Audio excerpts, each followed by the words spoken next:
Hello students, मेरा नाम है अरविंद शर्मा और गुडोज नॉलेज सेंटर में आपका स्वागत है। आज हम अपने उसी सीरीज को आगे बढ़ाते हुए और लास्ट क्लास में हमने जो किया था वो किया था हमारा पीरियोडिक फंक्शन क्या था, पर कुछ क्वेश्चन किए थे, 5-6 क्वेश्चन। आज ही उसी के बेसिस पर पीरियोडिक फंक्शन के कुछ क्वेश्चंस आज आगे बढ़ाते हुए उसी धारा में बहते हुए चल रहे हैं। ठीक है, पीरियोडिक फंक्शन से लेकर हमने कुछ क्वेश्चन करा दिए हैं और काफी अच्छे क्वेश्चन कराए थे लास्ट क्लास में, आपने देखे हो। तो उसी के आधार पर कुछ क्वेश्चन लेते हैं और देखते हैं। केस नंबर आपका है 181। क्वेश्चन नंबर 181 की तरफ चलते हैं और ये क्वेश्चन है आपका कुछ इस प्रकार से, ये देख लेते हैं। if the function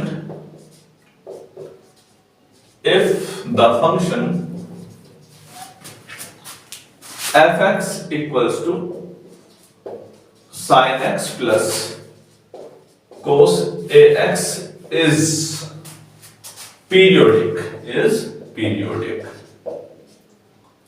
then value of a is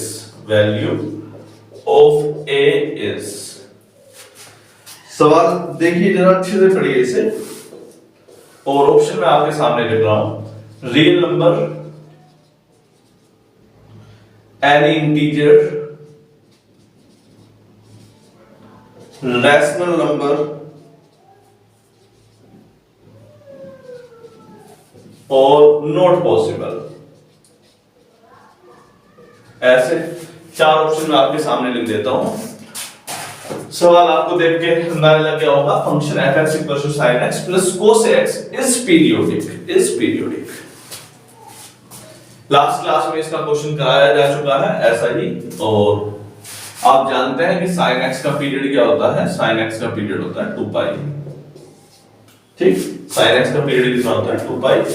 इस चीज को हम पहले भी बता चुके हैं, अब भी बता सकते हैं। 0 से लेके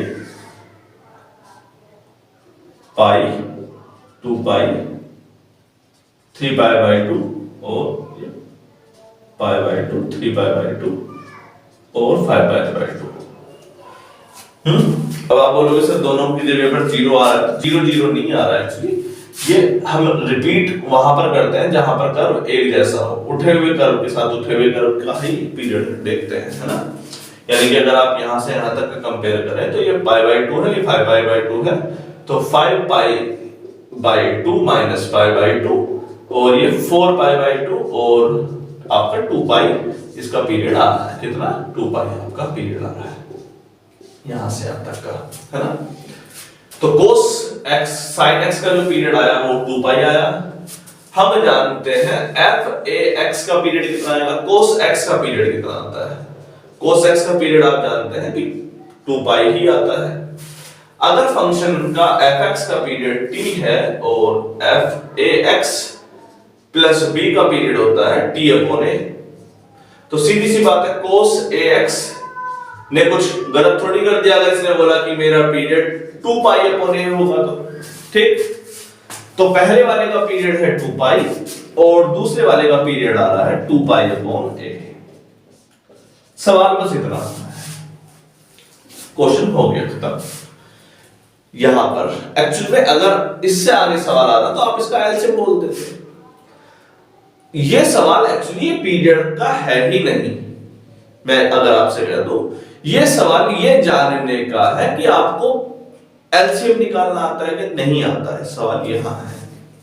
इस सवाल को अगर आपने नोटिस कर लिया हो, जिस बच्चे को आता होगा, जिसने ऑब्जर्वेशन कर लिया होगा, इस सवाल पीरियड का है ही नहीं, ये तो दिखावटी सवाल है पीरियड के लिए। सवाल है कि आपको एलसीएम लेना आता है कि नहीं आता है। अगर एलसीएम आता है तो आप ये सवाल 2 मिनट में करेंगे, नहीं आता तो फिर ये सवाल भारी पड़ जाएगा अच्छे बच्चे पर। हम जानते हैं कि पाई और 2 का एलसीएम डज नॉट एग्जिस्ट होता है। क्या? Does not exist. 2 की जगह आप 3 भी लिख सकते हो, 4 भी लिख सकते हो। पाई के साथ कोई सी पाई वाली टर्म का ही आप एलसीएम लेंगे, जैसे कि पाई, 2 पाई, 5 पाई, 7 पाई, 9 पाई, ऐसी किसी टर्म का एलसीएम आप ले सकते हैं। ठीक है बेटा, कोई दिक्कत तो नहीं है। रैशनल का रैशनल के साथ ले सकते हैं, जैसे कि 5/2 और 3/5, ऐसी टर्म का आप एलसीएम ले सकते हैं, कोई दिक्कत नहीं है। अगर मैं आपसे बोलूं कि 2/5 और √2 में एलसीएम लेके दिखाओ, एक रैशनल है, एक इरैशनल है, एलसीएम डज नॉट एग्जिस्ट वाला केस है। कौन सा? डज नॉट एग्जिस्ट वाला केस है कि एग्जिस्ट ही नहीं करेगा। ठीक, ऐसे केसेस आपके सामने आ जाते हैं। तो ये केस एग्जिस्ट कब करेगा? इसने बोला कि पीरियोडिक है, पीरियोडिक का मतलब एग्जिस्ट करेगा। पीरियोडिक का मतलब क्या? एग्जिस्ट करेगा। और अगर एग्जिस्ट करेगा तो ए की वैल्यू क्या रखोगे? Real number. रियल नंबर में सब शामिल होते हैं, रैशनल भी, इरैशनल भी, पाई भी और बिना पाई वाले भी। सपोज करो आपने 2π/पाई ही रख दिया तो पाई से पाई कैंसिल हो जाएगा, 2 आ जाएगा उस केस में। मान ले कि इसमें चौथा ऑप्शन नॉट पॉसिबल के लिए जो पाई हो जाता तो आप फंस जाते। आप बोलते सर मैं पाई से पाई रखता हूं 2 आ जाता, 2π और 2 कॉमन तो कुछ आया नहीं, डज नॉट एग्जिस्ट वाला केस बन गया। अगर आपको इंटीजर रखे, सिर्फ इंटीजर 1 2 3 4, 2π/3 वैल्यू में कोई दिक्कत नहीं है। 2π और 2π का आपका एक केस बन सकता है, इंटीजर इसके केस में आ सकता है। Very good. ठीक, क्या रैशनल नंबर नहीं आ सकता? रैशनल नंबर में तो इंटीजर भी शामिल हो जाएंगे। अगर रैशनल नंबर आ सकता तो वो इंटीजर को भी तो शामिल कर देगा। तो अगर मैं a की जगह पर 3π/4 रख दूं या 3/4 रख दूं, क्या 3/4 तो कितना हो जाएगा? 4 × 2π/3। और ये है आपका पहला वाला केस 2π। तो क्या 2π का और इस वाली टर्म का एलसीएम लेना संभव है? आप बोलोगे हाँ है सर, क्योंकि इसमें भी पाई आ रहा है और इसमें भी पाई आ रहा है। तो जब दोनों के केस में पाई आ रहा है, उस केस में ये कैसा एलसीएम पॉसिबल हो पाएगा? तो इसका आंसर, अगर इंटीजर और रैशनल नंबर में से किसी एक को चुनना हो तो आप रैशनल नंबर को चुनिएगा, क्योंकि उसके अंदर इंटीजर स्वतः ही शामिल हो जाते हैं। तो आपका ये जो ऑप्शन आएगा वो रैशनल नंबर आएगा, ना कि इंटीजर। इंटीजर लगाने वालों को भी कोई दिक्कत नहीं है, फिर भी आप रैशनल नंबर लगा के आए, बहुत बेहतर विकल्प में से। अगर ये नहीं दिया उसने ऑप्शन में तो फिर आप इंटीजर पे जाने की कोशिश करेंगे। क्लियर है बेटा? क्वेश्चन आसान था, समझने लायक क्वेश्चन था। ठीक, तो आगे बढ़ते हैं। 181 हो गया है, 182 की तरफ। बोर्ड भी थोड़ा सा गंदा हो गया, एक कपड़ा लेके आते हैं, जल्दी से साफ करेंगे इस वीडियो के बाद। 182 नंबर केस पर चलते हैं। क्वेश्चन नंबर 182 वो सवाल देखते हैं। If f is periodic, if f is periodic and g is not periodic, not periodic, and f of gx is periodic, f of gx is periodic, और वैल्यू दी है कुछ आपको, g2 = 3, g4 = 7, बोला है कि g6 बताओ, g6 = question mark, g6 = question mark. Case देखेंगे अच्छे से। if f is periodic, g is not periodic and f of gx is periodic, बोला है g2 की वैल्यू 3, g4 की वैल्यू 7, g6 की वैल्यू बताइए। केस क्लियर है, आसान है, समझने लायक है। याद रखेंगे जब भी एग्जाम में ऐसा कोई केस आए कि एक फंक्शन पीरियोडिक दिया हो, दूसरा फंक्शन नॉट पीरियोडिक दिया हो, तो उस केस में fx plus gx को, fx into gx को, fx minus gx को, ये वाला केस हमने सारे लिखवा दिए हैं एक्चुअली। लेकिन उस केस में f of gx is periodic और नॉट पीरियोडिक, ये कोई फंक्शन फिक्स नहीं था, हमने बताया था, याद होगा आपको कि अगर आपके पास दो पीरियड है f और g और इन दोनों का सम ले लें कि दोनों पीरियोडिक है तो f plus g कैसे हो जाएंगे? पीरियोडिक। f into g कैसे हो जाएंगे? Non periodic. ऐसे केसेस पे हम चर्चा कर चुके हैं। और उस केस में हमने बताया कि f of gx या g of fx फिक्स नहीं होगा कि वो पीरियोडिक होगा कि नहीं होगा, इसलिए बोल दिया कि होगा, है दिया है। तो जब जनरली ऐसे केसेस में दे दिया जाए कि f of gx पीरियोडिक है, तब उस केस में जो नॉन पीरियोडिक फंक्शन है, क्या नॉन पीरियोडिक फंक्शन है, वो जनरली लीनियर इक्वेशन होती है। क्या होती है? वो एक लीनियर इक्वेशन होती है, और लीनियर इक्वेशन की जो इक्वेशन होती है वो होती है mx plus c। mx plus c ना लेकर के हम ax प्लस b लेकर के चल लो, आपको थोड़ा आसानी हो जाएगी, आपको ऐसी वैल्यू लेने की आदत चल रखी है। तो फंक्शन को आप gx को जो लेंगे आप ax प्लस b लेकर के चल सकते हैं। तो चलिए gx की वैल्यू कितनी है? ax प्लस b, x की वैल्यू कितनी? 2, तो a into 2 plus b equals to 3। दूसरी वैल्यू कितनी आई? g x की जगह 4, a into 4 plus b equals to 7। एक सिंपल सी क्वाड्रेटिक इक्वेशन वाला केस बन गया। आप इसे घटा लीजिए, सॉरी क्वाड्रेटिक इक्वेशन नहीं, linear equation, pair of linear equation वाला केस बन गया। आप इसे घटाएंगे, 2a में से 4a गया तो माइनस का 2a, b से भी कैंसिल हो जाएगा, 3 माइनस 7 माइनस का 4, और a की वैल्यू कितनी आ गई आपकी? 4/2। 2 आपका केस बन गया। कौन सा? a की वैल्यू कितनी आई? 2। a की वैल्यू 2 आ गई। b की वैल्यू आप किसी एक इक्वेशन में रख दीजिए, पहली वाली में रख दीजिए, 2a plus b equals to 3। 2 into 2 plus b equals to 3। तो b कितना आ गया आपका? 3 minus 4 minus 1। b कितना आ गया आपका? माइनस का 1। ठीक। gx कितना आ गया? gx आ जाएगा आपका, a और b की वैल्यू रखेंगे, 2x minus 1। x की वैल्यू कितनी? 6। 2 into 6 minus 1, 2 6 जा 12 minus 1 कितना? 11। तो g6 की वैल्यू कितनी आ गई आपकी? सिंपल सी 11 आपकी वैल्यू आ गई। आपने क्या किया कि अकॉर्डिंग टू द रूल्स आपने gx को क्या मान लिया? लीनियर इक्वेशन माना ax प्लस b, और उसमें वैल्यू रखी x की भी और दूसरे वाले की। दो पेयर ऑफ लीनियर इक्वेशन है, यहां से आपने कांस्टेंट वैल्यू निकाल दी ax और a और b की। तो फिर आपका फंक्शन आ गया 2x 1 मान लीजिए, और उस केस में आपने g6 निकाला था, x की वैल्यू 6 रख दी, आपका केस ही सॉल्व हो गया। क्लियर है बेटा?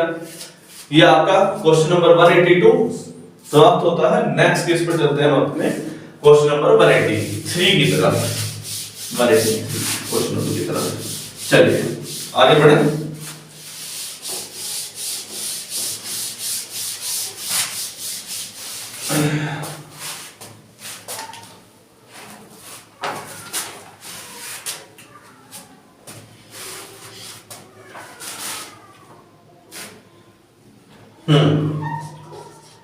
Question number 183. If f is a function such that क्या दिया है? f0 equals to 2 पहला केस, f1 equals to 3 दूसरा केस, और सवाल दिया है f x plus 2 equals to 2 of fx, fx plus 2 equals to 2 fx minus fx plus 1, fx plus 1। तो पूछा है कि f5 की वैल्यू बताओ। क्या पूछा है? क्वेश्चन क्या है? f4 की या f5 की वैल्यू बताओ। f4 की वैल्यू बताओ। क्या? f4 की वैल्यू बताओ। सवाल देखिए, सवाल को अच्छे से देखिए। f0 की वैल्यू कितनी दी है? 2, f1 की value 3, fx plus 2 equals to 2fx minus fx plus 1 minus fx plus 1। ये आपका केस दिया हुआ है और आपको निकालनी है वैल्यू f4 की। किसकी? f4 की। तो आपको f0 दिया है, f1 दिया है, कम से कम दो वैल्यू तो दी है, ये आपके लिए एडवांटेज वाली बात है। इस फंक्शन को आप अच्छे से देखें। क्या? अच्छे से देखें। इस फंक्शन से आपको अंदाजा लग जाएगा कि होना क्या है। आप क्या करेंगे? x plus 2 यहां दे रखा है, x यहां दे रखा है, x plus 1 यहां दे रखा है। देखा आपने? x plus 2 यहां, x plus 1 यहां। मतलब कि अगर आपको दूसरी टर्म निकालनी हो तो पहली और जीरो वाली टर्म की जरूरत पड़ेगी। अगर आपको तीसरी टर्म निकालनी है तो दूसरी और पहली की जरूरत पड़ेगी, मतलब दो टर्म की आवश्यकता पड़ेगी। अगर आपको f2 निकालना है, कितना? f2 कितना निकालना है? मान लीजिए f2, तो आप यहां पर x की वैल्यू कितनी रखोगे? 0, 0 plus 2 तो f2 ही होगा आपका। देखो x की वैल्यू कितनी रखोगे? 0। यहां पर क्या रखा आपने? x की वैल्यू 0, तो रखो 2 ऑफ f0 माइनस, यहां पर x की वैल्यू 0 रखोगे तो 0 प्लस 1 कितना आ गया f1।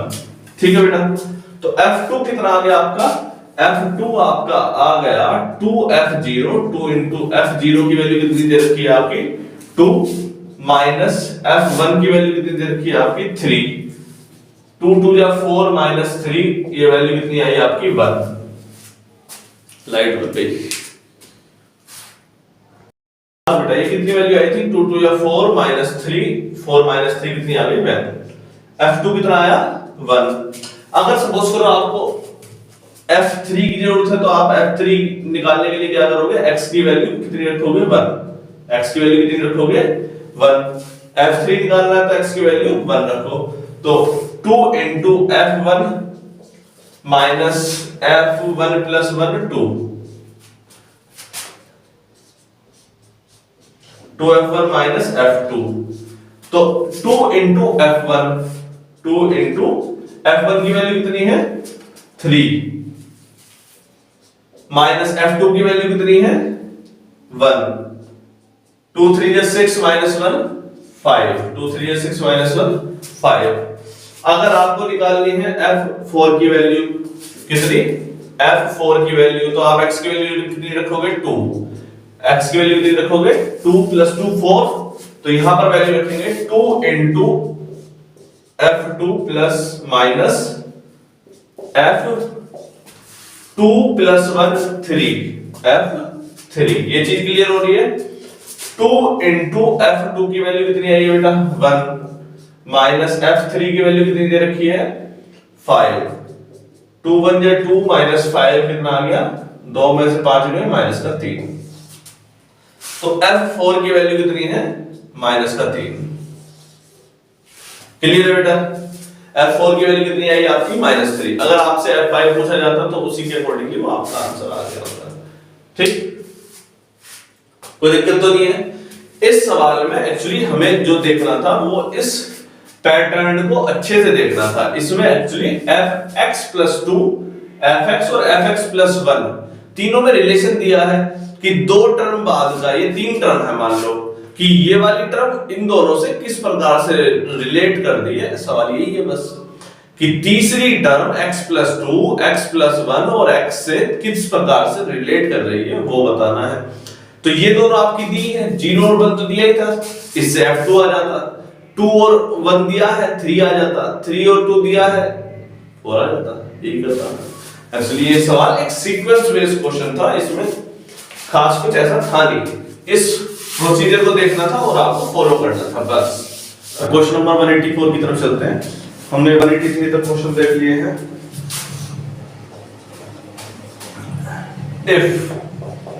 if f a minus x equals to f a plus x and f b minus x equals to f b plus x such that x belongs to real number where a is greater than b, where a is greater than b are constant का मतलब a and b are constant, a and b are constant, then period of function fx is, option में दे देता हूं आपको 2a 2b 3a या b, कुछ इस प्रकार का केस है आपका, और आपको नजर भी आ गया होगा f a minus x equals to f a plus x, f b minus x equals to f b plus x for x belongs to real number a b constant है, तो पीरियड पूछा है, इस प्रकार का केस है आपका पिछली बार वाले की तरह ही है लगभग। इसमें फंक्शन तो दिया नहीं है लेकिन फंक्शन दे दिया है एक्चुअली, ना दे करके भी। लाइट कहां, ये and a plus x and f p minus x, ये नजर नहीं आ रहा क्या है, ये लाइट का भी कुछ पता नहीं कहीं भी शिफ्ट हो जाती है। f p minus x f p plus x, कुछ इस प्रकार का केस दिया हुआ है। तो जब कुछ इस प्रकार का केस दिया जाए, जैसे हमने अभी भी क्वेश्चन किया था f2a f3a f4a वाला, कि उसमें एक चीज दूसरे से रिलेट कर रही थी कि हर एक इंटरवल के बाद फंक्शन अपने आप को रिपीट कर रहा था।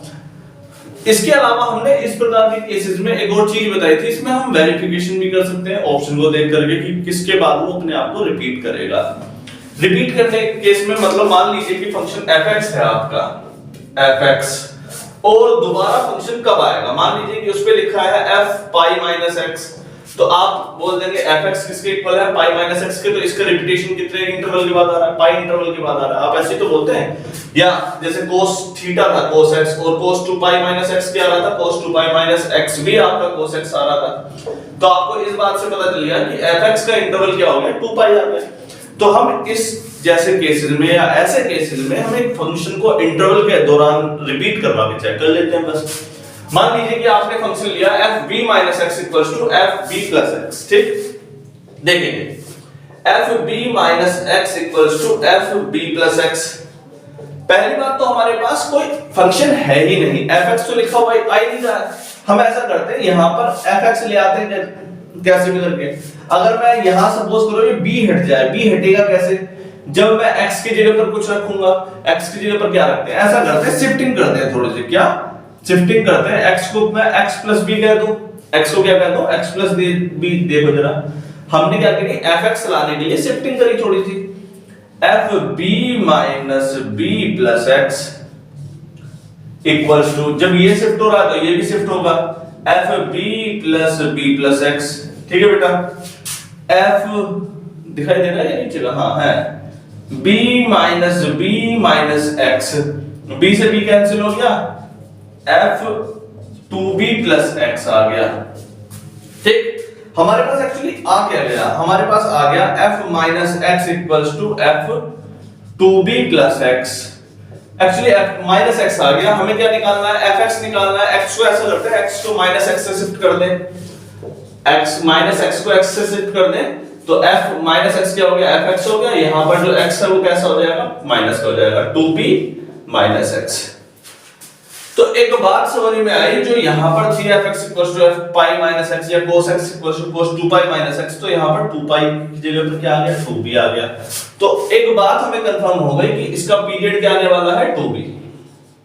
पीरियड क्या आ गया, 2b। अब आप बोलोगे सर पीरियड तो चलो आपने अच्छा किया 2b निकाला, वो तो 2a भी आ जाता, क्योंकि वैल्यू तो ये भी दी है, वैल्यू तो ये भी दी है, fa minus x equals to f, बिल्कुल सेम कंडीशन दे रखी है। तो उस केस में हमने 2a क्यों ना ले, जबकि 2b क्यों ले, क्यों? पीरियड हम उस इंटरवल को कहते हैं जिसमें वो अपने आप को रिपीट करे। इसमें एक और कंडीशन लगती है, रिपीट तो 4y पर भी करता है। देखो जरा एक चीज और दिखाता हूं मैं आपको, जादू वाली। एक फंक्शन दिया आपने sin थीटा का कर्व, बहुत आसान सा कर्व है, sin 0 2 पाई 4 पाई, कहीं पे ये लीजिए 0, ये 2 पाई, ये 4 पाई। रिपीटेशन यहां हो रहा है, यहां हो रहा है, यहां हो रहा है। रिपीटेशन का हो रहा है 0 पर, 2 पाई पर, 4 पाई पर, कोई दिक्कत तो नहीं है। अब आप उससे ये कहें सर cos x का इंटरवल 4 पाई है, 2 पाई है, 4 पाई पर भी तो रिपीट कर रहा है। cos 4 पाई माइनस 0 क्या हो जाएगा, देखो जरा, cos या sin 4 पाई माइनस x कितना हो जाएगा, फिर भी वो cos x ही रहेगा, ठीक। लेकिन हमने इंटरवल लिया क्या, इंटरवल वो लिया जो मिनिमम था। इंटरवल कौन सा लिया, 4 पाई और 2 पाई में से, रिपीट तो दोनों पे रहा। इंटरवल वो लिया जाएगा या पीरियोडिक इंटरवल वो लिया जाएगा जिसमें वो मिनिमम होगा। तो यहां पर ये जो साइन दिया हुआ है, सबसे ज्यादा कीमत किसकी रही हमारे पास, a और b की। तो मिनिमम कौन है, b, तो इंटरवल में b ही लिया जाएगा। समझ में आया? तो यहां पर हम एक तरीके से शिफ्टिंग करके इसका इंटरवल निकाल लेते।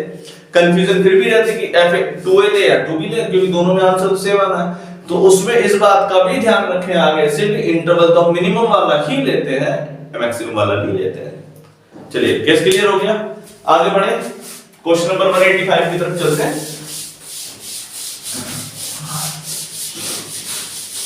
तो यहां पर आपको इंटरवल डिफरेंस को देखने को मिला।